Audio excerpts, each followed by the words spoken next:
السلام عليكم ورحمة الله وبركاته. إن الحمد لله نحمده ونستعينه ونستغفره ونؤمن به ونتوكل عليه ونعوذ بالله من شرور أنفسنا ومن سيئات أعمالنا. من يهده الله فلا مضل له ومن يضلل فلا هادي له فلن تجد له وليا مرشدا. ونشهد أن لا إله إلا الله وحده لا شريك له هو الذي لا ضد له ولا ند له لا مثل له ولا مثيل له وزير له ولا كفيل له لا شبه له ولا شبيه له لا ولد له ولا والد له وهو الواحد الفرد الصمد لم يلد ولم يولد ولم يكن له كفوا أحد. ونشهد أن سيدنا ونبينا وحبيبنا وبشيرنا ونذيرنا وطبيبنا وطبيب قلوبنا وحبيبنا وحبيب ربنا محمدا عبد الله ورسوله أرسله بالحق بشيرا ونذيرا وداعيا إلى الله بإذنه وسراجا منيرا. أما بعد فقد قال الله تعالى في كلامه المجيد وفي فرقانه الحميد: أعوذ بالله من الشيطان الرجيم. بسم الله الرحمن الرحيم. ولا تسبوا الذين يدعون من دون الله فيسبوا الله عدوا بغير علم كذلك زينا لكل أمة عملهم ثم إلى ربهم مرجعهم فينبئهم بما كانوا يعملون. إن الله وملائكته يصلون على النبي يا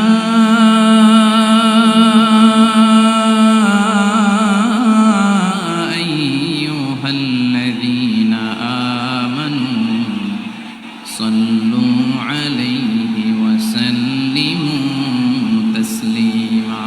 اللهم صل على محمد وعلى آل محمد كما صليت على إبراهيم وعلى آل إبراهيم إنك حميد مجيد.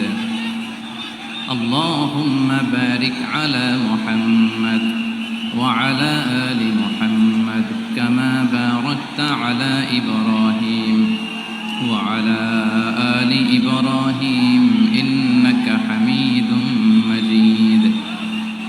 সকল প্রশংসার মালিককে, সকল ক্ষমতার উৎসকে। কেউ যেটা পারে না পারে কে, কেউ যেটা দেখে না দেখে কে, কেউ যেটা দেয় না দেয় কে? সে আল্লাহ রাব্বুল ইজ্জত ওয়াল জালালের দরবারে আমরা শুকরগুজার হচ্ছি। আমরা সবাই আওয়াজ করে পড়ে নিচ্ছি কালিমাতুশ শুকর, আলহামদুলিল্লাহ। গলা ছেড়ে দিয়ে আওয়াজ করে, প্রিয় লালমনিরহাটের ভাইয়ের আওয়াজ করে সবাই পড়ুন, রব্বানা লাকাল হামদ হামদান কাসীরান তাইয়্যিবান মুবারাকান ফীহি ইয়া রাব্বি লাকাল হামদু কামা ইয়ানবাগি লিজালালি ওয়াজহিকা ওয়া আযীমি সুলতানিকা লাকাল হামদু বিল ঈমান লাকাল হামদু বিল ইসলাম লাকাল হামদু বিল কুরআন। আমরা আল্লাহ রাব্বুল ইজ্জা ওয়াল জালালের দরবারে শুকরিয়া জ্ঞাপনের পাশাপাশি আজকের এই প্রোগ্রামের ইন্তেজামিয়া কমিটি, ইসলামিক সোসাইটি লালমনিরহাটকে অন্তরের অন্তঃস্থল থেকে ধন্যবাদ জানাতে চাই, শুভেচ্ছা জানাতে চাই। যারা দীর্ঘদিন টানা পরিশ্রম শেষে আজকে লালমনিরহাট জেলায়, যেটা আমার বেসিকলি রংপুর বিভাগের প্রোগ্রাম ছিল, এই ঐতিহাসিক প্রোগ্রামের আয়োজন তারা করেছে, আলহামদুলিল্লাহ। আজকের প্রোগ্রামে সম্মানিত সভাপতি, প্রধান অতিথি, বিশেষ অতিথি, মঞ্চে উপবিষ্ট আপনাদের অত্র এলাকার মা ও মাটির সন্তানেরা, নেতৃবৃন্দ, কমিউনিটি লিডার্স, লালমনিরহাট জেলার সম্মানিত ব্যবসায়ী ভাইয়েরা, চাকরিজীবী ভাইয়েরা, ছাত্র ভাইয়েরা, ভলান্টিয়ার্স ভাইয়েরা এবং লালমনিরহাট জেলা স্টেডিয়ামে অবস্থানরত আমার মা এবং বোনেরা, আমি আপনাদের সবাইকে অন্তরের অন্তঃস্থল থেকে শুভেচ্ছা জানাতে চাই, ধন্যবাদ জানাতে চাই যে আপনারা এত চমৎকার একটি প্রোগ্রামের আয়োজন করেছেন। প্রিয় ভাইয়েরা, আপনারা জানেন যে আমি প্রতি বিভাগে একবার করে সফর করছি। তো সেই সুবাদে রংপুর বিভাগের প্রোগ্রামটা আমি লালমনিরহাটে দিয়েছি এবং আমি আশ্বস্ত হয়েছিলাম যে লালমনিরহাটের প্রোগ্রাম খুবই গোছালো হবে, সুষ্ঠু হবে, শান্ত হবে। সেটার নমুনা আলামত আমি দেখতে পাচ্ছি, আলহামদুলিল্লাহ। সবাই খুবই সুশৃঙ্খল, লক্ষ লক্ষ তাওহীদি জনতা, পেছনে অনেকে জায়গা পায় নাই কিন্তু কোনো আওয়াজ নাই, সবাই দাঁড়িয়ে আছে। এলইডি স্ক্রিন আছে, আপনারা স্ক্রিনে দেখতে পাচ্ছেন, আলহামদুলিল্লাহ। আমি সবাইকে দেখতে পাচ্ছি, মাশাআল্লাহ মাশাআল্লাহ। শান্ত হয়ে আপনারা বসুন, অল্প কিছু সময় কথা বলার সুযোগ আমি পাবো। যেহেতু আমি হেলিকপ্টারে করে এসেছি, হেলিকপ্টারগুলোর আবার একটা পলিসি আছে, সানসেটের আগে, সূর্য ডোবার আগে তাদেরকে এয়ারপোর্টে আবার ল্যান্ড করতে হয়। এখানে 3:30টার মধ্যে আমাকে উঠে যেতে হবে। আমি যদি বারবার আপনাদেরকে থামাতে থাকি, শান্ত হতে বলি এবং এগুলোতেই যদি আমরা সময় নষ্ট করে ফেলি, তাহলে এই যে বিশাল মহাসমাবেশ, বিশাল আয়োজন, যেখানে 2-4টা আমি বার্তা দিতে চাই, এগুলো ব্যাহত হবে। লালমনিরহাটের ছেলেরা খুব ভদ্র, শান্তশিষ্ট। আসার পর থেকে আমাকে রিসিভ করা থেকে শুরু করে স্টেজে আনা থেকে শুরু করে, এবং আলহামদুলিল্লাহ তরুণ জেনজি শ্রোতাদেরকে আমি দেখতে পাচ্ছি, তারা খুবই কোঅপারেটিভ, সহযোগিতা করার, কোঅপারেট করার, অ্যাসিস্ট করার মানসিকতা আমার ভাইদের আছে, আলহামদুলিল্লাহ আলহামদুলিল্লাহ। আমি চাইব আমরা একটু নীরব, নিস্তব্ধ পরিবেশ তৈরি করার একটু চেষ্টা করব। প্রচণ্ড রোদ, আপনাদের যেমন কষ্ট হচ্ছে আমারও কষ্ট হচ্ছে। ওনারা বলেছিল স্টেজকে সরাবে, উপরে পর্দা দিবে। আমি বললাম দরকার নাই, যেই পরিস্থিতিতে আছি আমরা বসি, শান্ত হইতে হবে। এখানে আমি শান্ত হইতে বলবো, ভলান্টিয়ার্সরা মাইক নিয়ে শান্ত হইতে বলবে, আমাদের সম্মানিত উপস্থাপক উনি শান্ত হইতে বলবে। এগুলোর অপেক্ষায় না থেকে নিজ দায়িত্বে আমরা সবাই শান্ত থাকি, যাতে লালমনিরহাটের এই প্রোগ্রাম একটা ইতিহাস হয়ে থাকে বাংলাদেশে, ঠিক কিনা বলেন? যখন আমি সময় দিব, শাউট করতে বলবো, নয়েজ করতে বলবো, তখন নয়েজ করতে হবে আওয়াজ করে। আর যখন কথা বলবো তখন একেবারে চুপ থাকতে হবে, একেবারে চুপ। মাশাআল্লাহ, হ্যাঁ ঠিক আছে, একেবারে চুপচাপ থাকতে হবে। ধুলা উড়ানো যাবে না, সামনে আগানো যাবে না। নিজের সুবিধা, নিরাপত্তা বুঝতে হবে। এটা কোনো রাজনৈতিক সমাবেশ না, এখানে লাফালাফি, চিৎকার চেঁচামেচি, হাত দেখানোর দরকার নেই। হাত দেখানোর পর্ব শেষ। এখানেও ঠান্ডা হয়ে গেছে, মাশাআল্লাহ, হ্যাঁ মাশাআল্লাহ। আমাদের ভলান্টিয়ার্স ভাইরা, আমাদের স্বেচ্ছাসেবক ভাইরা, আইন শৃঙ্খলা রক্ষাকারী ভাইরা অনেক চেষ্টা করতেছে, মাশাআল্লাহ, very good. I am very happy to C this scenario, মাশাআল্লাহ, আলহামদুলিল্লাহ। আমি একটু দেখতে চাই যে রংপুর বিভাগের কে কোন জেলা থেকে আপনারা এসছেন। কুড়িগ্রাম থেকে কারা এসছেন দেখি, কুড়িগ্রাম। মাশাআল্লাহ মাশাআল্লাহ। আচ্ছা, গাইবান্ধা জেলার কে আসছেন? গাইবান্ধা, মাশাআল্লাহ। ঠাকুরগাঁও অনেকে আসছেন। দিনাজপুর জেলা থেকে মাশাআল্লাহ। নীলফামারী, ঠিক আছে, ফি আমানিল্লাহ। পঞ্চগড় অনেক আসছে। রংপুর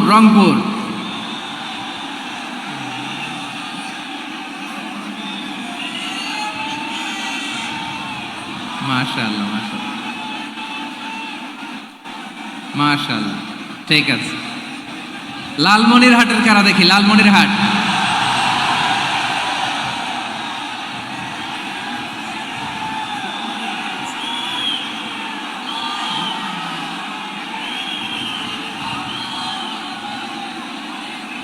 মাশাআল্লাহ মাশাআল্লাহ মাশাআল্লাহ।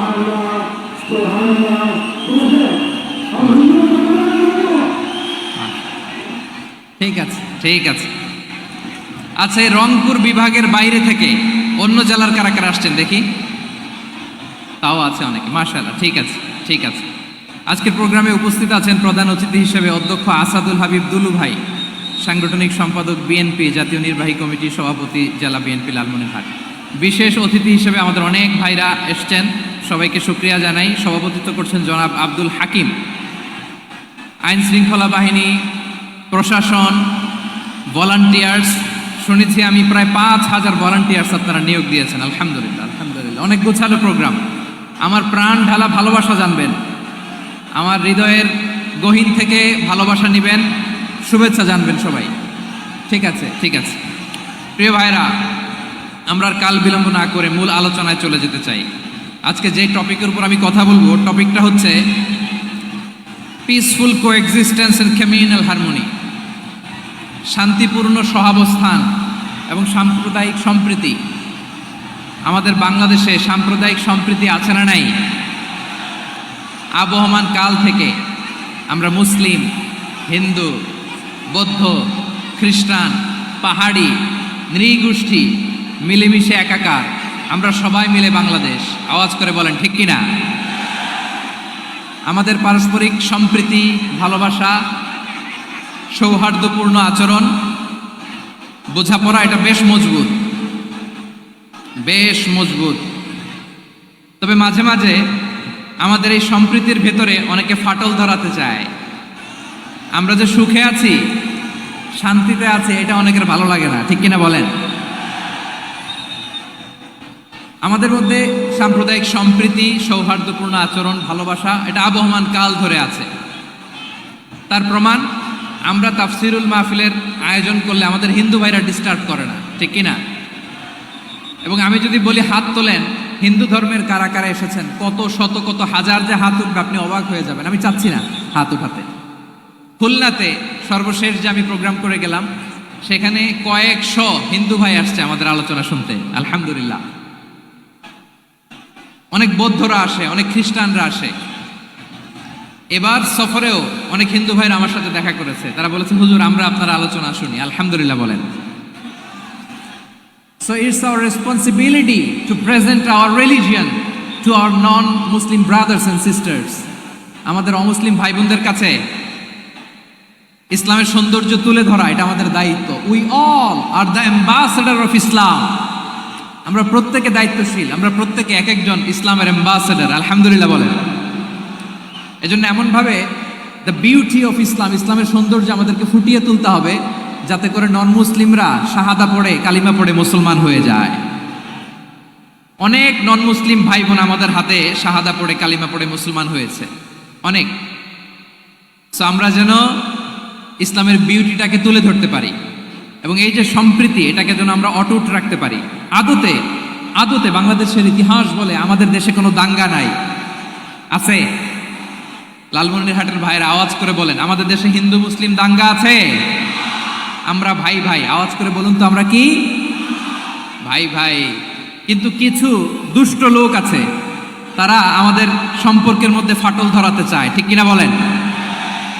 মাঝে মাঝে ঝগড়া লাগাতে চায়। দেখবেন পত্রপত্রিকায় দেখা যায় বিভিন্ন ধর্মীয় উপাসনালয়গুলোতে হামলা চালানো হয়। এগুলো রাজনৈতিক উদ্দেশ্য প্রণোদিত, এগুলোর সাথে ইসলামের কোনো সম্পর্ক নাই। এজন্য এই দুর্বৃত্তদের ব্যাপারে আমাদের সাবধান থাকতে হবে। আমরা সবসময় যেমনি ঐক্যবদ্ধ, ইউনাইটেড, আমরা যদি এরকম ইউনাইটেড থাকি, এই সমস্ত দুর্বৃত্তদের কালো হাত ভেঙে দিতে আমাদের 1 ঘন্টাও লাগবে না। চিল্লায় বলো ঠিক কিনা? আমরা সংঘবদ্ধ থাকবো। এই যে আমাদের পিসফুল কোএক্সিস্টেন্স, শান্তিপূর্ণ সহাবস্থান। হিন্দুরা পূজা করে, যেদিন হিন্দুদের পূজা অনুষ্ঠান আমরা ওই দিন তাফসির মাহফিল করি না, ঠিক কিনা বলেন? যেদিন আমাদের তাফসিরুল কোরআনের প্রোগ্রাম, ওই দিন আমাদের হিন্দু ভাইরা ডিস্টার্ব করে না। সুবহানাল্লাহ। হিন্দুদের পূজা অনুষ্ঠানে মাদ্রাসার ছাত্র যে পাহারা দেয়, গোটা বিশ্বে এরকম দৃষ্টান্ত নজির বিরল, ঠিক কিনা বলেন? আইন শৃঙ্খলা বাহিনীর পাশাপাশি মাদ্রাসার ছাত্ররা যে সেখানে পাহারা দেয়, গোটা পৃথিবীতে এই দৃষ্টান্ত আপনি পাবেন। মাদ্রাসার ছাত্ররা, তারা তো কোরআনের ধারক, তারা হাদিসের ধারক, তারা কেন মন্দির পাহারা দিবে? এই সম্প্রীতিকে ধরে রাখার জন্য, এই সৌহার্দ্যকে ধরে রাখার জন্য, আমাদের পারস্পরিক ভালোবাসাকে অটুট রাখার জন্য। আওয়াজ করে বলতে হবে, ঠিক কিনা? এখন বলেন, আমাদের এই ভালোবাসা অটুট থাক, আমরা চাই কি চাই না?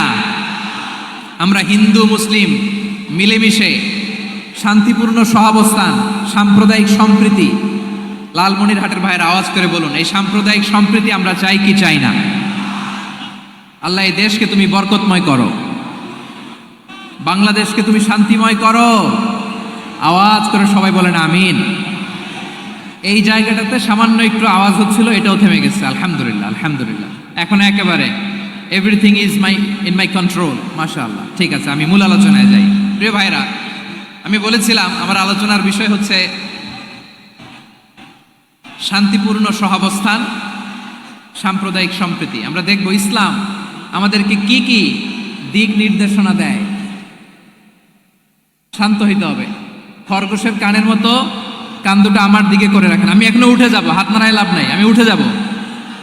তাকায় থাকো আর কান খাড়া, আওয়াজ হবে না। হ্যাঁ, মাশাআল্লাহ, মাশাআল্লাহ, ঠিক আছে। আমরা দেখব যে রাসূল সাল্লাল্লাহু আলাইহি ওয়াসাল্লাম এই পিসফুল কোএক্সিস্টেন্সের জন্য আমাদের কি শিখিয়েছেন, কি কি গাইডলাইন দিয়েছেন। আমরা 1, 2, 3, 4 করে এগুলো আপনাদের সাথে শেয়ার করব।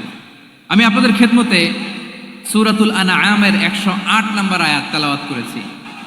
এখানে আল্লাহ রাব্বুল ইজ্জা ওয়াল জালাল তিনি ইরশাদ করছেন, ওয়ালা তাসুব্বুল্লাযীনা ইয়াদউনা মিন দুনিল্লাহি ফায়াসুব্বুল্লাহা আদওয়ান বিগাইরি ইলম কাযালিকা যায়্যান্না লিকুল্লি উম্মাতিন আমালাহুম থুম্মা ইলা রাব্বিহিম মারজিউহুম ফায়ুনাব্বিউহুম বিমা কানু ইয়ামালুন। রব্বুল আলামিন বলেন, গোলাম ও আমার ইমানদার বান্দারা, শোনো শোনো। ও আমার বিশ্বাসী বান্দারা, শোনো শোনো। লা তাসুব্বুল্লাযীনা ইয়াদউনা মিন দুনিল্লাহ ফায়াসুব্বুল্লাহা আদওয়াম বিগাইরি ইলম। ও আমার বিশ্বাসী বান্দারা, যারা আল্লাহকে ব্যতি রেখে, আল্লাহকে বাদ দিয়ে অন্য উপাস্যকে ডাকে, দেবীর পূজা করে, দেবতাদের পূজা করে, তোমরা খবরদার তাদের গালি দিও না। আওয়াজ করে বলেন, কি দিও না? আল্লাহ বলেন, ও বিশ্বাসীরা শোনো, যারা আল্লাহকে বেছে রেখে দেব দেবীর পূজা করে, অন্য উপাস্যের পূজা করে, তাদেরকে ডাকে, ওই দেবতাদেরকে তোমরা গালি দিও না। যদি ওই দেবতাদেরকে গালি দাও, তাহলে ভুলবশত, শত্রুতাবশত তারা তোমাদের রব আল্লাহকে গালি দেবে, ঠিক কিনা? তোমরা যদি তাদের দেবতাদের গালি দাও, ওরা রেগে তোমার আল্লাহরে গালি দিবে, তাহলে আল্লাহরে গালি খাওয়ানোর কারণ হয়ে গেলাম আমি, ঠিক কিনা বলেন?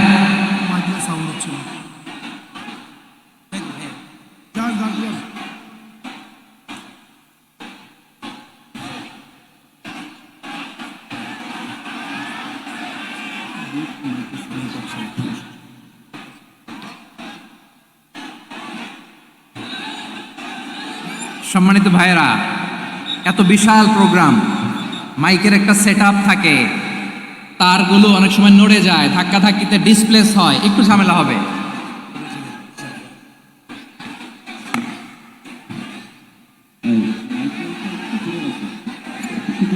ব্যাস ব্যাস ব্যাস, হ্যাঁ ঠিক ঠিক আছে। একটু একটু সমস্যা হবে মাঝে মাঝে, আপনারা শান্ত থাকলে, শান্ত থাকতে হবে।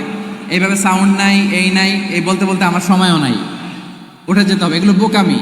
এই বিভাগীয় প্রোগ্রামগুলোতে যাই, চিৎকার চেঁচামেচি করে তোমরা আসো, সময় শেষ আমাকে উঠে যেতে হয়, আমরা তো বঞ্চিত হলাম। গুরুত্বপূর্ণ অনেক কথা শোনাবো তোমাদের, অনেক। প্রিয় ভাইরা, আপনারা শান্ত হয়ে বসুন, শান্ত হয়ে। রব্বুল আলামিন বলেন, খবরদার বিশ্বাসীরা, আল্লাহ ছাড়া যারা অন্যান্য উপাস্যদেরকে ডাকে, দেবতাদেরকে ডাকে, তাদেরকে তোমরা গালি দিও না। ওই সমস্ত দেবতাদেরকে যদি তোমরা গালি দাও, তাহলে তারা আল্লাহকে গালি দিবে, ঠিক কিনা বলেন? আমরা দেবতাদের গালি দিলে ওরা আল্লাহকে গালি দিবে। রব্বুল আলামিন বলেন, খবরদার দেবতাদেরকে গালি দিও না, তাহলে ওরা তোমার রব আল্লাহরে গালি দেবে। প্রতিটি জাতির জন্য তাদের কাজকে আমি আল্লাহ সুশোভিত করে রেখেছি, তারা সবাই একদিন আমার কাছেই ফিরে আসবে। এরপর আমি রব্বুল আলামিন তাদের আমলনামা তাদেরকে জানিয়ে দেব। সুবহানাল্লাহ পড়ে। প্রিয় ভাইয়েরা, আল্লাহ তাআলা বলেছেন, খবরদার গালি দিও না। আদেশটা কার? আওয়াজ করে বলেন তো। হিন্দুদের দেবতা দেবদেবীদেরকে গালি দেওয়া যাবে না, আওয়াজ করে বলুন প্রিয় ভাইয়েরা, এই আদেশটা কার? এই আপনাদের গলার আওয়াজ। অন্য ধর্মের দেবতাদেরকে যে গালি দেওয়া যাবে না, এই আদেশটা কার? আরো জোরে বলুন, কার? গালি দিবেন কোন দেবতাকে? দিবেন? যদি দেন তাহলে ওরা আল্লাহরে গালি দিবে, তাহলে আল্লাহরে গালি খাওয়াইলো কে? আপনি, ঠিক কিনা বলেন? আমি আল্লাহকে গালি খাওয়ানোর কারণ হলাম, কারণ আমি যদি গালি না দিতাম ওরা আমার রবকে গালি দিত না। আওয়াজ করে বলেন ঠিক কিনা? তাহলে প্রিয় ভাইয়েরা, ইসলাম আমাদেরকে শিখায়, সূরাতুল আনআমের 108 নম্বর আয়াত থেকে আমরা বুঝলাম, কোনো ধর্মকে ছোট করা যাবে না। অন্য ধর্মকে ছোট করা মানে ইসলামকে ছোট করা। অন্য ধর্মের দেবতাকে গালি দেওয়া মানে আল্লাহকে গালি খাওয়ানো। আওয়াজ করে বলেন ঠিক কিনা? খবরদার, এটা করা যাবে না। আর অন্য ধর্মের দেবতাকে যদি আপনি গালি দেন, ওরা ইসলাম থেকে দূরে সরে যাবে। যাও ইসলামের প্রতি আকৃষ্ট হয়েছিল আর কোনোদিন ইসলামের ধারে কাছে আসবে না। আওয়াজ করে বলেন ঠিক কিনা? এজন্য কখনো কোনোদিন অন্য ধর্মের দেবতাদেরকে গালি দেওয়া যাবে না। অন্য ধর্মের কোনো দেবতাদেরকে আমরা গালি দিব না, গালি দিব না, বরং ইসলামের beauty, the beauty of Islam, ইসলামের সৌন্দর্যকে আমরা তুলে ধরব। আমরা যদি বিশ্বনবী সাল্লাল্লাহু আলাইহি ওয়াসাল্লামের জীবনের দিকে তাকাই, তাহলে আমি দেখব বিষ্ণু ইসলাম মক্কাতে কিংবা মদিনাতে অন্য ধর্মের লোকদের সাথে খুব পিসফুলি লাইফ লিড করেছেন। হোক মুশরিক, হোক খ্রিস্টান, হোক ইহুদি, বিশ্বনবী সবার সাথে মিলেমিশে ছিলেন। আলহামদুলিল্লাহ বলেন। ইসলাম হচ্ছে পিসফুল রিলিজিয়ান। অন্য ধর্মের প্রতি সহনশীলতার সবক ইসলাম আমাদেরকে দেয়। কিন্তু প্রতিটি মুসলিমের এটা মনে রাখতে হবে, আল্লাহর কাছে পছন্দনীয় গ্রহণযোগ্য ধর্ম, জীবনাদর্শ একটি, সেটা হচ্ছে ইসলাম। আওয়াজ করে বলেন সেটা কি? লালমনিরহাটের ভাইয়েরা আওয়াজ করে বলুন, আল্লাহর কাছে মনোনীত ধর্ম একটি, সেটা কি? এজন্য রব্বুল আলামিন বলেন, ইন্নাদ-দীনা ইনদাল্লাহিল ইসলাম, আল্লাহর কাছে মনোনীত গ্রহণযোগ্য অ্যাকসেপ্টেড ধর্ম মতাদর্শ একটা, সেটা হলো ইসলাম। ইসলাম ছাড়া অন্য কোনো ধর্ম যদি কেউ তালাশ করে, তার ওই ধর্ম আল্লাহ গ্রহণ করবে না। ওমাই ইয়াবতাগি গায়রাল ইসলামি দীনান ফালাই ইউকবালা মিন ওয়া হুয়া ফিল আখিরাতি মিনাল খাসিরিন।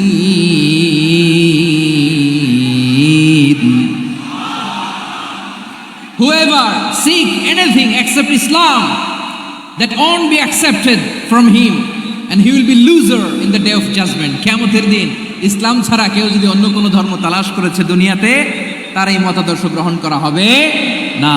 and he will be loser, সে হবে লুজার, ক্ষতিগ্রস্ত, হাই হাই কোম্পানির ম্যানেজার। ওর আমও শেষ, সালাও শেষ। আওয়াজ করে বলেন ঠিক কি না? এজন্য ইসলাম পেয়ে আমরা খুশি না বেজার? প্রত্যেক নামাজ শেষে আমরা আল্লাহরে বলি, আল্লাহ রাদিতু বিল্লাহি রাব্বা ওয়া বিল ইসলামি দীনা ওয়া বি মুহাম্মাদিন নাবিয়ান ওয়া রাসূলা। ও আল্লাহ, তোমারে রব হিসেবে পেয়ে আমরা খুশি। ও আল্লাহ, ইসলামকে ধর্ম হিসেবে পেয়ে আমরা খুশি। বিশ্বনবীকে আমাদের রাসূল পেয়ে আমরা খুশি। ঠিক কিনা বলেন? ইসলাম ছাড়া অন্য কোনো ধর্ম আমরা গ্রহণ করব না। ঠিক কিনা বলেন? আল্লাহর কাছে অ্যাকসেপ্টেড রিলিজিয়ান একটা, সেটা ইসলাম। তো বিশ্বনবী সাল্লাল্লাহু আলাইহি ওয়াসাল্লাম মক্কাতে কিংবা মদিনাতে খুব পিসফুলি এক্সিস্ট করেছেন, যে কোনো ধর্মের সাথে মিলেমিশে চলেছেন। তার প্রমাণ আমরা যদি রাসূল সাল্লাল্লাহু আলাইহি ওয়াসাল্লামের বায়োগ্রাফির দিকে তাকাই, তাহলে দেখব তিনি মুশরিকদের সাথে পিস ট্রিটি করেছেন, শান্তি চুক্তি, পিস ট্রিটি, পিস এগ্রিমেন্ট। আপনারা হুদাইবিয়ার সন্ধির নাম শুনেছেন? আমার লালমনিরহাটের কলিজার টুকরা ভাইয়েরা, হুদাইবিয়ার সন্ধির নাম আপনারা শোনেন নাই? 6ষ্ঠ হিজরিতে বিষ্ণু ঈসা ইসলাম মুশরিকদের সাথে এই ট্রিটি করেছেন, চুক্তি। কাদের সাথে? মুশরিকদের সাথে। আমরা তো মুসলমান বসতে পারি না। আমরা দুই মুসলিম ভাই একসাথে বসে চা খেতে পারি না, গল্প করতে পারি না। বিষ্ণু ঈসা ইসলাম মুশরিকদের সাথে ট্রিটি করেছেন, হুদাইবিয়ার সন্ধি। এই সন্ধির আগে মক্কা থেকে কেউ মদিনায় যেতে পারে না, মদিনা থেকে কেউ মক্কায় যেতে পারে না। কিন্তু এই সন্ধির পরে ট্রাফিক স্বাভাবিক হয়ে গেল। মক্কার লোকেরা মদিনায় আসতে পারে, মদিনার লোকেরা মক্কায় আসতে পারে। এটাকে বলে সুলহে Hudaybiyah, the peace agreement of Hudaybiyah, শান্তি চুক্তি। আমরা পৃথিবীতে এখন অনেক শান্তি চুক্তির নাম শুনি, এগুলো সব the piece treaty of Hudaibiya থেকে কপি করা। আল্লাহু আকবার। তাহলে বিশ্বনবী সাল্লাল্লাহু আলাইহি সাল্লাম তিনি যে শান্তিপূর্ণ সহাবস্থানে বিশ্বাসী ছিলেন, মুসলমানেরা যে অন্য ধর্মের প্রতি সহনশীল, তার প্রমাণ হচ্ছে এই পিস ট্রিটি। শুধু তাই নয়, মাইকের সাউন্ডটা একটু বাড়াই দিতে হবে, খুব দুর্বল, একটু মজবুত করতে হবে, আর একটু ক্লিন করতে হবে, আর সবগুলা জায়গায় সাউন্ড যাচ্ছে কিনা একটু ক্রস চেক করতে হবে। হ্যাঁ, পাবেন দিচ্ছে mic operator, is trying his level best, দিচ্ছে। মাইক অপারেটর যিনি আছেন, প্রতিটি জায়গায় প্রতিটি সাউন্ড বক্সে যেন আওয়াজ পাওয়া যায়, একটু ক্রস চেক করেন, সাউন্ডটাকে একটু স্ট্রং করে দেন। হ্যাঁ, ঠিক আছে, মাশাআল্লাহ। এদিকে তাকান, এদিকে। মক্কার পার্ট গেল, পিস এগ্রিমেন্ট করলেন, শান্তি চুক্তি। বিষ্ণু ঈসা ইসলাম মদিনায় যেয়ে কি করলেন? মদিনায় যে বিষ্ণু ঈসা ইসলাম মদিনা চার্টার করলেন, মদিনা সনদ, সাহিফাতুল মদিনা, এটার বলে মদিনা চার্টার। এই যে ওয়েস্টে, ইউরোপে, আমেরিকাতে তারা অনেক চার্টার করে, সব চার্টার মদিনা চার্টার থেকে কপি করা। আওয়াজ করে পড়েন সুবহানাল্লাহ। বিষ্ণু ঈসা ইসলাম মদিনায় গেলেন, মদিনাতে মুসলিম, মুশরিক, ইয়াহুদি, এই 3 ধর্মের লোক মিলে সব স্টেক হোল্ডার যারা আছে সবাইকে নিয়ে বিষ্ণু ঈসা ইসলাম মদিনা চার্টার করলেন, মদিনা সনদ। পড়েন সুবহানাল্লাহ। শুধু তাই নয়, মক্কাতে বিশ্বনবী পিস এগ্রিমেন্ট করলেন, শান্তি চুক্তি মুশরিকদের সাথে। মদিনাতে যে বিশ্বনবী মদিনা চার্টার করলেন, মদিনা সনদ করলেন ইহুদিদের সাথে। আবার মদিনাতে বিশ্বনবী ইহুদিদের সাথে পিস ডায়ালগ করলেন, ইন্টারফেথ ডায়ালগ করলেন, আন্তধর্মীয় সংলাপ করলেন। যেই সংলাপের মূল ভিত্তি ছিল তাওহীদ। মূল ভিত্তি ছিল কি? তাওহীদ। বিশ্বনবী ইহুদিদেরকে ডাকলেন, আহ্বান করলেন, কুল ইয়া আহলাল কিতাবি তাআলাউ ইলা কালিমাতিন সাওয়াইন বাইনানা ওয়া বাইনাকুম আল্লা না'বুদা ইল্লাল্লাহ ওয়া লা নুশরিকা বিহি শাইআন ওয়া লা ইয়াত্তাখিযা বা'দুনা বা'দান আরবাবাম মিন দুনিল্লাহ فإن تولوا فقولوا اشهدوا بأننا مسلمون। সুবহানাল্লাহ পড়েন। বিশ্বনবী মদিনার ইহুদিদের ডেকে বললেন, ও ইহুদিরা, শোনো শোনো,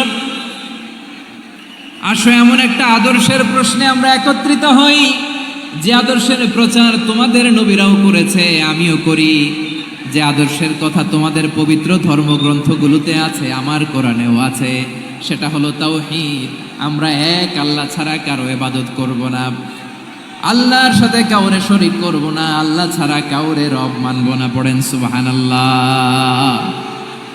তাহলে আমার প্রিয় লালমনিরহাটের ভাইরা, মদিনাতে যেয়ে তিনি মদিনা চার্টার করলেন, মদিনা সনদ, পিস ডায়ালগ করলেন, শান্তির সংলাপ, ইন্টারফেথ ডায়ালগ করলেন, আন্তধর্মীয় সংলাপ, যার ভিত্তি ছিল তাওহীদ। সুবহানাল্লাহ পড়েন। তাহলে অন্য ধর্মের প্রতি সব সময় ইসলাম সহনশীল, টলারেন্স। যদি আপনি দেখতে চান ইসলামের নবী বিশ্ব নবীর দিকে তাকান, ঠিক কিনা বলেন? আমরা তো সংখ্যালঘুদের রাইটস প্রোটেক্ট করার জন্য কত আইন বানাই, কত বৈঠক করি, কত সংবাদ সম্মেলন করি।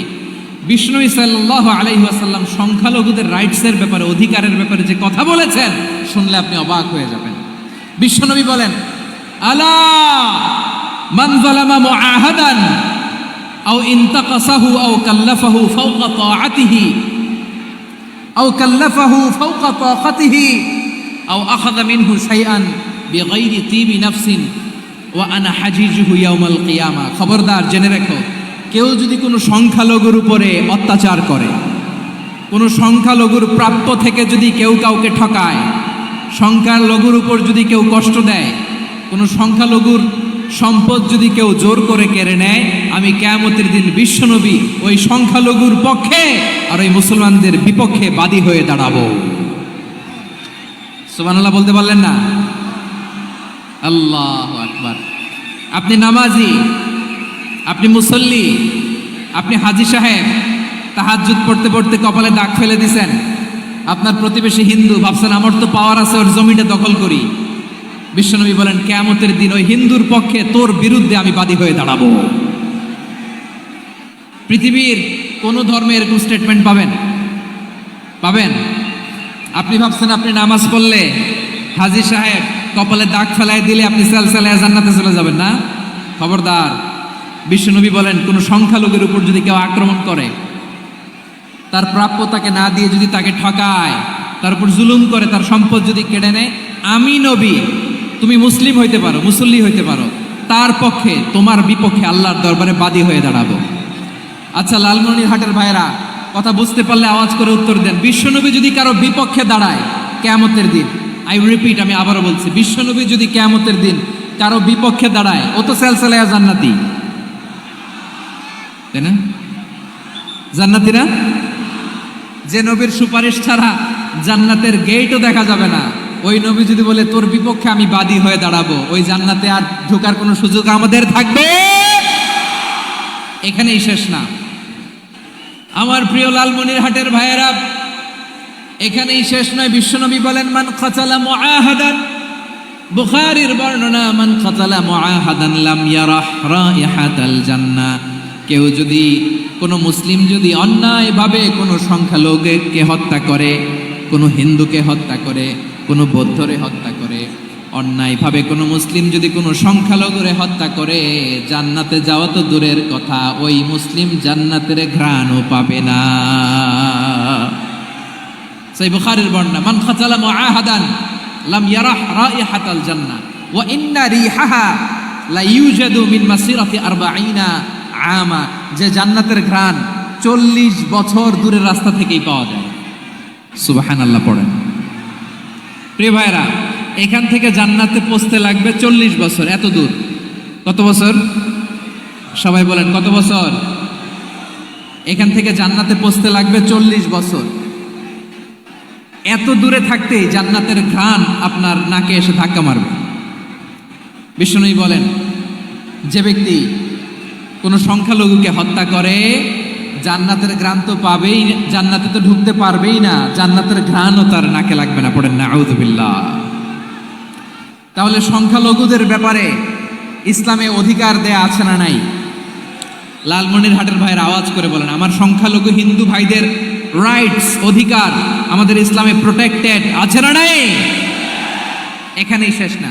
বিষ্ণু ইসলাম আপনার অমুসলিম প্রতিবেশীর সাথে ভালো আচরণ করতে বলেছে। আমাদের হয় না এটা মুসলিম পাড়া, ওটা বৌদ্ধ পাড়া, হয় না?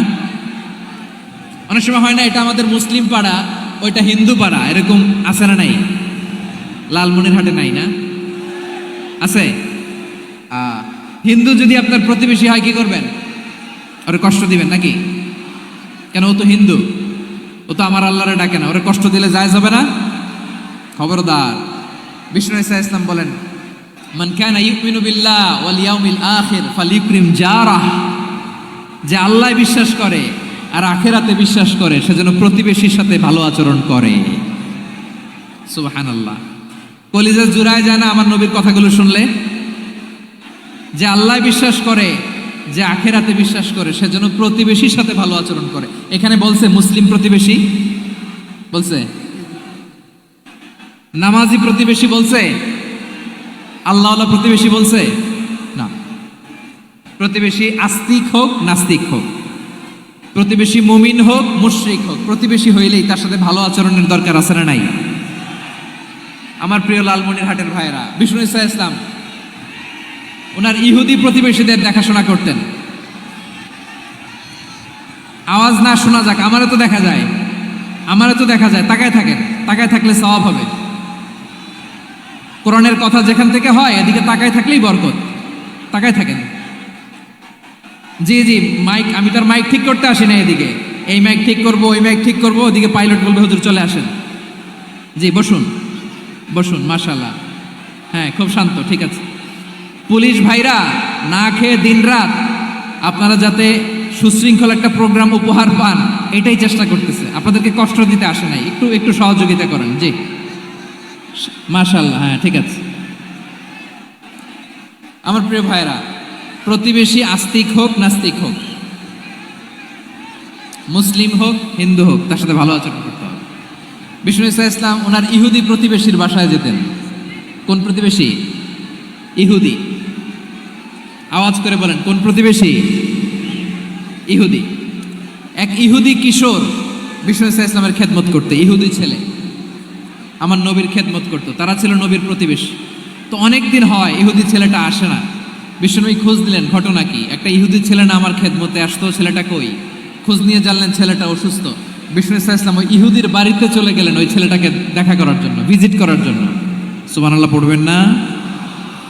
গেলেন, যে দেখে ইহুদি ছেলেটা মুমূর্ষ, জান জান যায় যায় ভাব, বিছানায় পড়ে আছে, তার বাবা দাঁড়ানো। বিশ্বনবী তার মাথার পাশে বসলেন, মাথায় হাত বুলিয়ে দিলেন, আর ছেলেটাকে বললেন আসলিম, হে ইহুদি ছেলে আসলিম, ইসলাম ধর্ম গ্রহণ করো। তো ছোট্ট ছেলে ভাবে আমরা ইহুদি, এখন ইসলাম ধর্ম গ্রহণ করলে আব্বা যদি বকা দেয়। ফানাযারা ইলা ওয়াজহি আবি, ছেলেটা তার বাবার চেহারার দিকে তাকালো, দেখি আব্বা কি কয়। আব্বা যদি বলে তাইলে ইসলাম ধর্ম গ্রহণ করবে। ইহুদি ছেলেটা তার বাবার দিকে যখন তাকালো, ওর বাবা বলে আতিয়া আবুল কাসিম, আবুল কাসিম যা বলে তাই করো। আবুল কাসিম হচ্ছে বিষ্ণু ঈসা ইসলামের একটা কুনিয়াত, উপনাম। আমার রাসূলের বড় ছেলের নাম ছিল কাসেম। যেমন দেখবেন আমাদের এলাকায় কারো ছেলের বড় ছেলের নাম যদি হয় আব্দুল্লাহ, এরা আব্দুল্লাহর বাপ বলে ডাকে। কারো বড় মেয়ের নাম যদি হয় ফাতেমা, এরা কি ডাকে? ফাতেমার বাপ বলে না? তো বিষ্ণু ঈসা ইসলামের বড় ছেলের নাম ছিল কাসেম। ইহুদি বাবা বলল আতিয়া আবুল কাসেম, আবুল কাসেম যা বলে তাই শোনো, মানে মোহাম্মদ যা বলে তাই শোনো। এই কথা শুনে ছেলে সাহস পাইছে, ছেলে আবার পড়তে আরম্ভ করলো আশহাদু আল্লাহ ইলাহা ইল্লাল্লাহ ওয়া আশহাদু আন্না মুহাম্মাদার রাসূলুল্লাহ, পড়েন আল্লাহু আকবার। বিশ্বনবীর আহ্বান শুনে ওই আহ্বানে সাড়া দিয়ে ইহুদি ছেলে শাহাদা পড়ে মুসলমান হয়ে গেল। তার হৃদয়টারে ইমানের নূর দিয়ে আলোকিত করে দিল কে? প্রিয় ভাইরা, এবার রাসূল সাল্লাল্লাহু আলাইহি ওয়াসাল্লাম বের হয়ে আসলেন ঘর থেকে, আর বললেন আলহামদুলিল্লাহিল্লাযী আনকাযাহু মিনান নার, প্রশংসা সে আল্লাহর যে আল্লাহ জাহান্নামে চলে যাচ্ছিল প্রায় এমন একটা লোককে মুহূর্তের মধ্যে কালেমায়ে শাহাদাতের বদৌলতে জান্নাতি বানায় দিলেন। আওয়াজ করে পড়েন সুবহানাল্লাহ। এই হাদিস থেকে আমরা কি শিখলাম? What is the moral of the story? এক নম্বর স্টোরি হলো, প্রতিবেশী ইহুদি হোক হিন্দু হোক, যাবেন, সুসম্পর্ক রাখবেন, উপহার দিবেন, বিপদে পাশে দাঁড়াবেন, তাইলেই তো আপনাদের প্রতি, মুসলমানদের প্রতি তারা আকৃষ্ট হবে, ঠিক কিনা বলেন? আপনি যদি হিন্দুদের সাথে বৌদ্ধদের সাথে নাই মিশেন, নাস্তিকের কাছে নাই যান, তো ইসলামের সৌন্দর্যটা ওরা বুঝবে কেমনে? আমার অনেক হিন্দু পরিচিত ভাই আছে, ওরা আমাদের ইফতারির প্রোগ্রামে এসে একসাথে ইফতারি করে। অনেক মদখোর আমার সাথে বসে একসাথে ডিনার করে, হাফ প্যান্ট পরা, গলায় স্বর্ণের চেইন, হাতে স্বর্ণের ব্রেসলেট, আইসা আমার সাথে ডিনার করছে, আছে এরকম গাঁজাখোর। আমি বলে আসো, welcome welcome to my dinner, আসো বসো। বসলেই তো আমি ওর ডিএনএ, চিন্তার ডিএনএ চেঞ্জ করে দেওয়ার সুযোগ পাবো। চিল্লায় বলো ঠিক কি না? আসতে হবে আমার কাছে। Hour door is open, the door of Islam is open 24/7। সব সময় আমাদের ইসলামের দরজা আমার অমুসলিম ভাইদের জন্য খোলা আছে না নাই? এই হাদিস থেকে দুইটা শিক্ষা। এক নম্বর শিক্ষা, প্রতিবেশী মুসলিম হোক অমুসলিম হোক, যান, অসুস্থ হইলে একটু আপেল নিয়ে যান, আঙ্গুর নিয়ে যান, কমলা নিয়ে যান, তাদের সাথে ভালো আচরণ করেন। ইসলামের বিউটি দেখে, সৌন্দর্য দেখে অবাক হবে, নসিব ভালো হলে কোনোদিন কালিমা পড়ে মুসলমান হয়ে যাবে। ঠিক কিনা বলেন? তাহলে অমুসলিমের সাথে ভালো সম্পর্ক। বিশ্বনবী ইহুদির বাড়িতে গেলেন, ইহুদির বাড়ি, আর আমার মুসলমান ভাই আমার কাফের বলে, এরকম আছে না নাই? মুসলিম মুসলিমরা দেখতে পারে না, সহ্য করতে পারে। বিশ্বনবী সাল্লাল্লাহু আলাইহি ওয়াসাল্লাম ইহুদির বাড়িতে গেলেন, এটা একটা শিক্ষা। আরেকটা শিক্ষা হলো, ভাইয়েরা ধাক্কা মেরে এসে সামনে এসে কি লাভ? প্রোগ্রাম তো শেষ হচ্ছে, এখনই শেষ হচ্ছে তো। এই যে আমাদের বকশি ভাই ওয়াদা নিল, হাত তোলালো, মিম বলে এত কথা বলল, তো আমি জেলায় জেলায় যে খালি হাত নাড়াই তোমাদের জন্য নাকি? হ্যাঁ, হাত নাড়াই শুধু। এই ধাক্কাইতে ধাক্কাইতে এদিকে এসে হাত নাড়াইতেছে, হয়েছে তো, দেখলাম তো, ঠিক আছে, মাশাআল্লাহ, অনেক সুশৃঙ্খল, অন্যান্য যে কোনো জেলার চেয়ে অনেক সুশৃঙ্খল। আমার দিকে তাকাও, আমার দিকে তাকাও, ঠিক আছে। এই যে দাঁড়িয়ে আছে, একটা ছেলে নড়ে না, দেখছেন? মাশাআল্লাহ মাশাআল্লাহ মাশাআল্লাহ। হ্যাঁ, এইভাবেই। আর কয়েকটা মজাদার কথা আছে, শোনো। এই হাদিস থেকে আমাদের শিক্ষা হলো, আমার প্রতিবেশী যেই ধর্মের হোক আমি সম্পর্ক রাখবো। অসুস্থ হলে যাব, কি বলেন ভাইরা? যাবেন না? যাবেন না আপনারা? আচ্ছা, 2 নম্বর শিক্ষা হলো, বিষ্ণু ইসা ইসলামের খাদেম ছিল ইহুদি, এতদিন খেদমত করলো, একদিনও বিশ্বনবী ওরে কালিমার দাওয়াত দেয় নাই। কারণ কি? বিশ্বনবী একটা ভালো সময়ের অপেক্ষা করতেছিলেন, প্রপার টাইমিং। দাঈর কাজ হচ্ছে দাঈ ইলাল্লাহ, সে হচ্ছে সুযোগ সন্ধানী। দাঈ সুযোগ খুঁজে, কখন দাওয়া দিলে ব্যাটে বলে হবে, ঝুপ খুঁজে কোপ মারে, ঠিক কিনা বলেন? বিষ্ণু ইসলাম ভালো সময়ের অপেক্ষা করতেছিলেন, দেখি ভালো সময় আসুক আসুক আসুক আসুক। আস্তে আস্তে এমন সময় আসছে, ছেলে এবার মুমূর্ষ। অসুস্থ ব্যক্তির হৃদয় অত্যন্ত নরম থাকে। হসপিটালে যখন কেউ যায় তার হৃদয়টা বড্ড নরম থাকে, মৃত্যুর ভয়ে তার অন্তরটা নরম থাকে, ঠিক কিনা বলেন? এই প্রপার টাইমিং এর অপেক্ষা করতেছিলেন। যখনই টাইমিং পেয়েছেন, দাওয়াত দিলেন, পড়ো লা ইলাহা ইল্লাল্লাহ। যদি অমুসলিম হয় তারা ফেলে দিতে পারবেন? পারবেন? সমস্ত হিন্দু ভাইয়েরা মুসলিম হয়েছে, তোমাদের মা বাবা এখনো মুসলমান হয় নাই, তাদের সাথে ভালো আচরণ করতে হবে আপনাদের। খেদমত নিজে করতে হবে, অথবা খেদমতের ব্যবস্থা করাই দিতে হবে। মান্থলি যে খরচ লাগে এটা দিতে হবে। আরে তুমি এখন মুসলিম, তোমার মা বাবা হিন্দু, এখনই তো সুযোগ ইসলামের সৌন্দর্য দেখানো।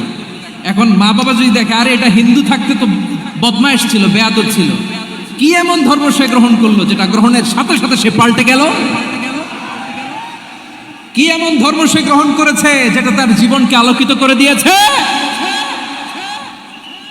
নসিব ভালো হইলে তারাও কালিমা পড়ে মুসলমান হয়ে যাবে।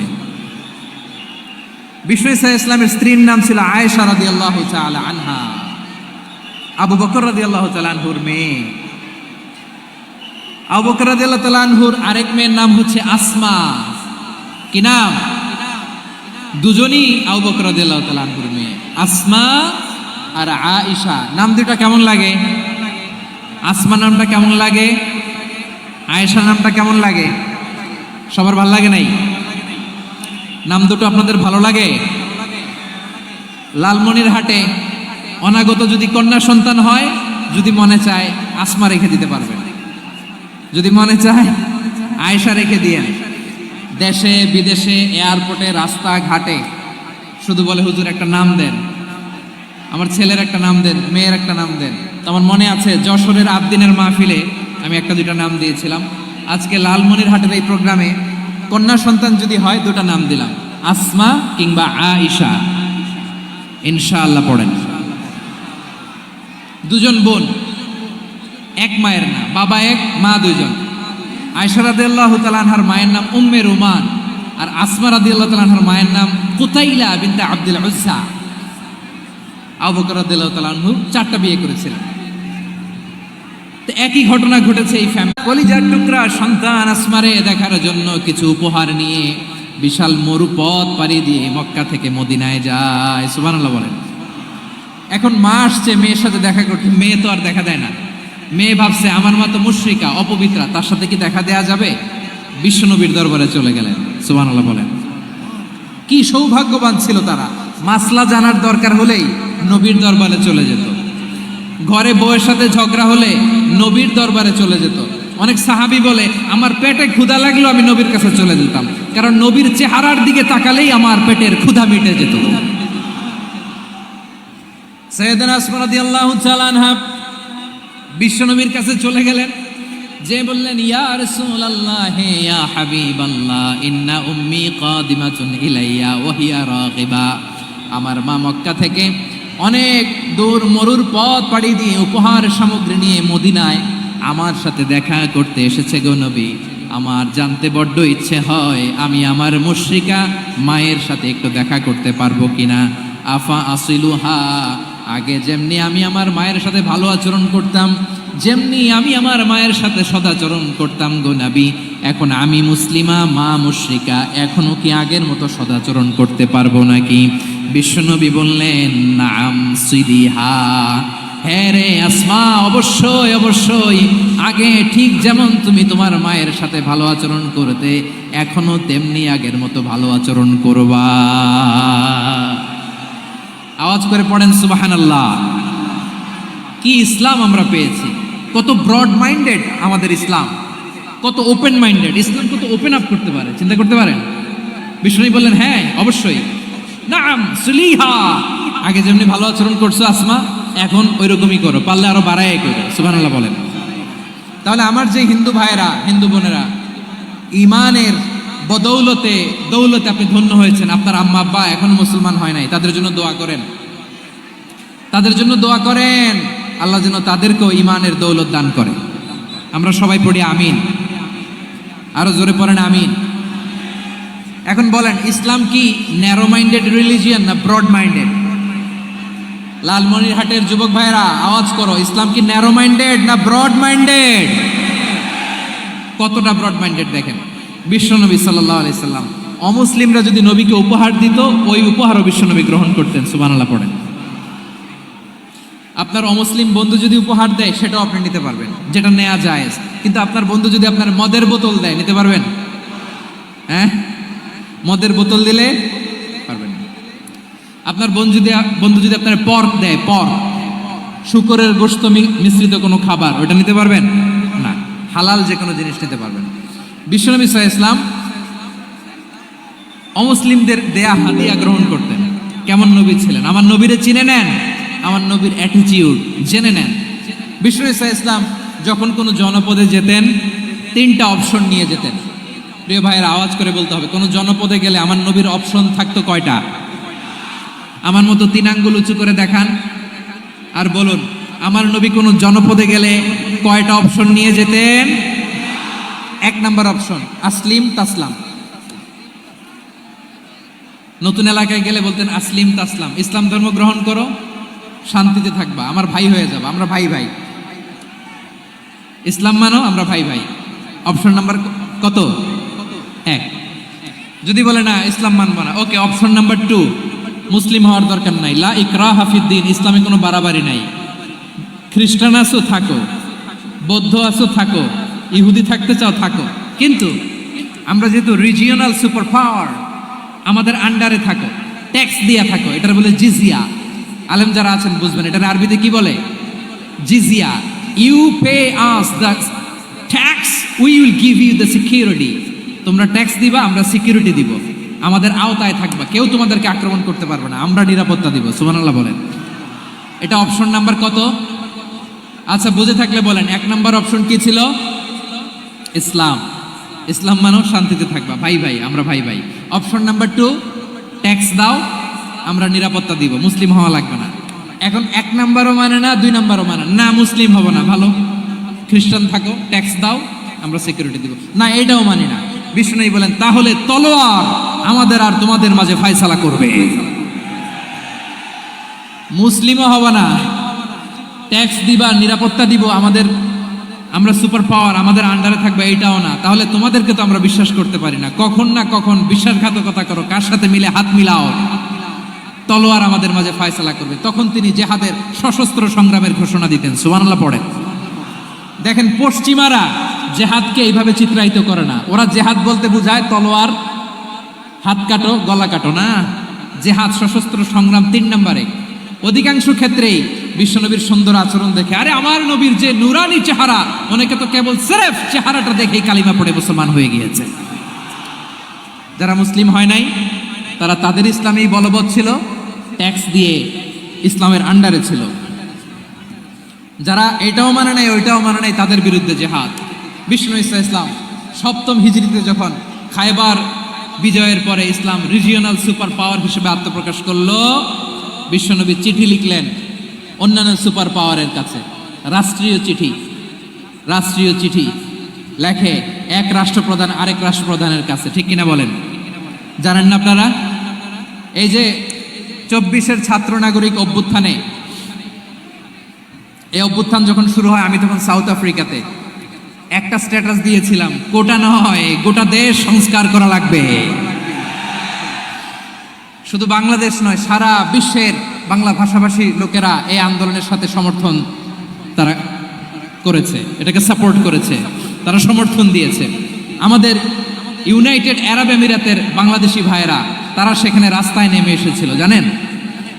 ওইখানে ডেমনস্ট্রেশন করা যায় না, সেখানকার সরকার তাদেরকে যাবজ্জীবন দিয়েছিল। তখন আমাদের এই যে প্রধান উপদেষ্টা ডক্টর মোহাম্মদ ইউনূস সরাসরি G2G বলে, এটা G2G, government to government, G2G, উনি চিঠি লিখলেন যে তাদেরকে, ইউর হাইনেস, হে সম্মানিত আমির, আপনি আমার এই চিঠির কারণে আমার সম্মানে এই 53 জন বাংলাদেশিকে মাফ করে দেন। এই চিঠির বদৌলতে বেকসুর খালাস পেয়ে গিয়েছিল আমাদের ভাইরা। জানেন না এই ঘটনা আপনারা? তাহলে গভর্নমেন্ট টু গভর্নমেন্ট চিঠি দেওয়া হয়। 7ম হিজরিতে বিষ্ণু ইসলাম সব সুপার পাওয়ারের কাছে চিঠি দিলেন, রোমান সম্রাটের কাছে, পারস্য অধিপতির কাছে, মিশরের অধিপতির কাছে, সবার কাছে চিঠি লিখলেন। চিঠির ভাষা ছিল এরকম, মিন মুহাম্মাদিন রাসূলিল্লাহ ইলা মুকাওকিস আযীমিল কিবত, মুহাম্মদ রাসূলুল্লাহর পক্ষ থেকে মিশরের বাদশার কাছে, আসলিম তাসলাম, ইসলাম মানো শান্তিতে থাকবা, সালামুন আলা মান ইত্তাবা আল হুদা, শান্তি তার জন্য যে হেদায়েতের অনুসরণ করে। সুবহানাল্লাহ পড়েন। তো এই চিঠি অনেকে ভালোভাবে রিসিভ করেছে। অনেকে এই চিঠি পাওয়ার পরে নবীর কাছে আবার ইন রিটার্ন উপহার পাঠিয়েছে। কি পাঠিয়েছে? উপহার। মিশরের বাদশাহ মুকাওকিস তিনি বিশ্বনবীকে বিশাল এক উপহারের ডালি পাঠিয়েছেন। মিশরের বাদশাহ মুকাওকিস ছিলেন ধর্মে খ্রিস্টান। লালমনিরহাটের ভাইয়েরা আওয়াজ করে বলেন, মিশরের বাদশাহ ধর্মে কি ছিল? খ্রিস্টান। কি উপহার দিয়েছিল আমার নবীকে? শুনতে মনে চায়? আওয়াজ নাই লালমনিরহাটের গলায়, শুনতে মনে যায়? 1000 স্বর্ণ মুদ্রা, 1000 স্বর্ণ মুদ্রা। 2টা খ্রিস্টান দাসী, একজনের নাম মারিয়া বিনতে শামাউন আল কিবতিয়া, আরেকজনের নাম সিরিন বিনতে শামাউন আল কিবতিয়া। একজন খ্রিস্টান দাস 20 থান কাপড় জামা বানানোর জন্য, আমরা নবী যেন সেলাই করে জামা বানাতে পারে এজন্য 20 থান কাপড়, 20 থান ফাইন গার্মেন্ট। সুবহানাল্লাহ পড়বেন না? এরপরে একটা গাধা যেটার নাম ছিল উফাইর, আর একটা খচ্চর, এটার নাম ছিল দুলদুল। খচ্চর চিনেন? গাধা আর ঘোড়ার ক্রসিং এ যে প্রাণীটা দুনিয়াতে আসে ওটার খচ্চর বলে। তো এই যে সুপার পাওয়ার খ্রিস্টান বাদশার কাছে নবী চিঠি লিখলেন, ওই খ্রিস্টান বাদশাহ আমার নবীকে উপহার দিল। বিশ্বনবী এই উপহারগুলো সানন্দে গ্রহণ করেছে। সুবহানাল্লাহ পড়বেন না? তাহলে অমুসলিম কেউ যদি আপনাকে উপহার দেয়, হালাল উপহার হলে আপনি গ্রহণ করতে পারবেন। অনুরূপভাবে পারস্যের বাদশাহ, রোম সম্রাট বিশ্বনবীকে উপহার পাঠিয়েছেন। আমার নবী সবগুলো উপহার, গিফট গ্রহণ করেছেন। সুবহানাল্লাহ বলেন। তাহলে প্রিয় লালমনিরহাট, আওয়াজ করে বলুন, ইসলাম কি ন্যারো মাইন্ডেড রিলিজিয়ন না ব্রড মাইন্ডেড? আম্মাজান আয়েশার কাছে মাসালা জানতে চায় মেয়েরা, হে আম্মাজান, অগ্নি উপাসকেরা তাদের ঈদের দিন নওরোজের সময় আমাদেরকে পাখি দেয়, নেওয়া যাবে? উনি বললেন, ওরা জবাই করে দিলে নেওয়া যাবে না, কিন্তু ওরা যদি ফলমূল এরকম খাবার দেয়, এগুলো নেওয়া যাবে। তার মানে অমুসলিমদের দেয়া উপহার এটা গ্রহণ করা যায়। সুবহানাল্লাহ বলেন। শুধু তাই নয়, বিষ্ণু ঈসা ইসলাম অমুসলিমদের সাথে আর্থিক লেনদেনও করেছেন, ফিনান্সিয়াল ডিলিং করেছেন। অমুসলিমদের সাথে প্রয়োজনে আপনি ফিনান্সিয়াল ডিলিং করতে পারবেন। আমরা প্রায় দেখি বাজারের মিষ্টির দোকানগুলো আমার হিন্দু ভাইদের। লালমনিরহাটে মিষ্টির দোকান, দইয়ের দোকান কারা চালায়? হিন্দুরা চালায় না। তারপরে যে বারবার শপ, চুল কাটে যে নাপিত, অধিকাংশ নাপিতের দোকানে কারা? আমার হিন্দু ভাইরা। তা আপনি চুল কাটতে পারবেন কিনা বলেন? পারবেন। তার দোকান থেকে দই মিষ্টি কিনতে পারবেন কিনা? হ্যাঁ, আমার মুসলিম ভাইয়ের দোকান থাকলে ওইটার আমি বেশি প্রায়োরিটি দিব, ঠিক কিনা? কিন্তু যদি তাদের সার্ভিস নিতে চান, প্রোডাক্ট নিতে চান, পারবেন। তার দলিল সহিহ বুখারী, আম্মা জান আয়েশা রাদিয়াল্লাহু তাআলা আনহা বলেন, ইশতারা রাসূলুল্লাহ সাল্লাল্লাহু আলাইহি ওয়াসাল্লাম মিন ইয়াহুদিয়িন তুআমান ওয়া রাহানাহু দিরআহু মিন হাদিদ। রাসূল সাল্লাল্লাহু আলাইহি ওয়াসাল্লাম এক ইহুদির কাছ থেকে, কার কাছ থেকে? সবাই বলে নাই, কার কাছ থেকে? আমার নবী, পেয়ারা নবী এক ইহুদির কাছ থেকে জব কিনেছিল। জব, বার্লি, যেটা দিয়ে রুটি বানায়। ওই জবের দাম দেওয়া টাকা পয়সা নবীর কাছে ছিল না। ফলে নবী ওনার একটা পোশাককে মর্গেজ রেখেছিলেন, মর্গেজ, বন্ধক, যে এখন এটার দাম দিতে পারবো না, কয়েক কেজি বার্লি নিয়ে যাই আর বন্ধক হিসেবে আমার জামাটা রেখে গেলাম, যেই দিন দাম দিব ওই দিন জামাটা ছুটায় নিয়ে যাব। সুবহানাল্লাহ পড়বেন না? বাকিতে নিছিলেন, বাকিতে। দিরআহু মিন হাদিদ, লোহার তৈরি বর্ম, মানে যুদ্ধের পোশাক, লোহা দিয়ে বানানো। বিষ্ণুনবী বললেন, কয়েক কেজি জব দাও, টাকাটা পরে দিব, এখন টাকা নাই, বন্ধক হিসেবে, মর্গেজ হিসেবে আমার জামা রেখে গেলাম, যখন টাকা দিব জামা ছুটায় নিব। আওয়াজ করে বলতে হবে সুবহানাল্লাহ। এ থেকে বোঝা গেল অমুসলিমদের সাথে ফিনান্সিয়াল ডিলিং করা যায়, অর্থনৈতিক লেনদেন করা যায়, কেনাবেচা করা যায়, প্রোডাক্ট কেনা যায়। এমনকি আমাদের মসজিদে নববীতে বারান্দায় আপনারা একটা অটোমেটিক ফ্লাইং আমব্রেলা দেখছেন? সূর্য যখন বাড়ে মসজিদে নববীর বারান্দায়, ইয়ার্ডের মধ্যে অটোমেটিক্যালি কিছু আমব্রেলা আছে, সাঁ করে খুলে যায়, আর সূর্যের তাপ লাগে না। আবার সন্ধ্যাবেলায় এই আমব্রেলাগুলো ওরা ক্লোজ করে ফেলে, দেখেন নাই না? দেখছেন? এই মসজিদে নববীকে সর্বোচ্চ উন্নত মানের কনস্ট্রাকশন ইনফ্রাস্ট্রাকচারে ডেভেলপ করার জন্য কর্তৃপক্ষ কিছু অমুসলিম ইঞ্জিনিয়ারের, ডিজাইনারের সহায়তা নিয়েছিল। সুবহানাল্লাহ বলেন। কোন দলিলের ভিত্তিতে? এই দলিলের ভিত্তিতে যে বিষ্ণু ঈসা ইসলাম অমুসলিমদের সাথেও লেনদেন করেছেন। আওয়াজ করে বলতে হবে আল্লাহু আকবার। শুধু তাই নয়, ইন কেস অফ ইমার্জেন্সি, প্রয়োজনে ইসলামের খাতিরে, ইসলামকে সামনের দিকে এগিয়ে নিয়ে যাওয়ার জন্য অমুসলিমদের সাপোর্ট নেওয়া জায়েজ আছে। সুবহানাল্লাহ বলেন। অমুসলিমদের সাপোর্ট নেয়া, তাদের থেকে অর্থ নেয়া, পলিটিক্যাল সাপোর্ট, পলিটিক্যাল অ্যাসাইলাম নেওয়া জায়েজ আছে। আমাদের অনেক বিশ্ববরেণ্য দায়ীরা আমেরিকায় অস্থায়ীভাবে অ্যাসাইলাম নিয়ে থাকে, নিজের দেশে গেলে ফাঁসিতে ঝুলাই দিবে। যুগ যুগ ধরে দায়ীদের উপরে এরকম অত্যাচার আর নির্যাতন আছে না নাই? মিশরের অনেক দায়ীরা পাশ্চাত্যে যেয়ে থাকে, এই যে তারা পলিটিক্যাল অ্যাসাইলাম নিয়ে থাকে, রাজনৈতিক আশ্রয়, এটা জায়েজ আছে না? এটা যে জায়েজ আছে তার প্রমাণ স্বয়ং বিশ্বনবী সাল্লাল্লাহু আলাইহি ওয়াসাল্লাম পলিটিক্যাল সাপোর্ট নিয়েছিলেন অমুসলিমদের কাছ থেকে। সুবহানাল্লাহ বলেন। খুব মজাদার একটা ঘটনা শুনবেন, আপনাদের আগ্রহ দেখে তো মনে হয় না শোনার ইচ্ছা আছে। আছে আছে, গলায় জোর আছে। লিল্লাহে তাকবীর, লিল্লাহে তাকবীর, নারায়ে তাকবীর। মাশাআল্লাহ।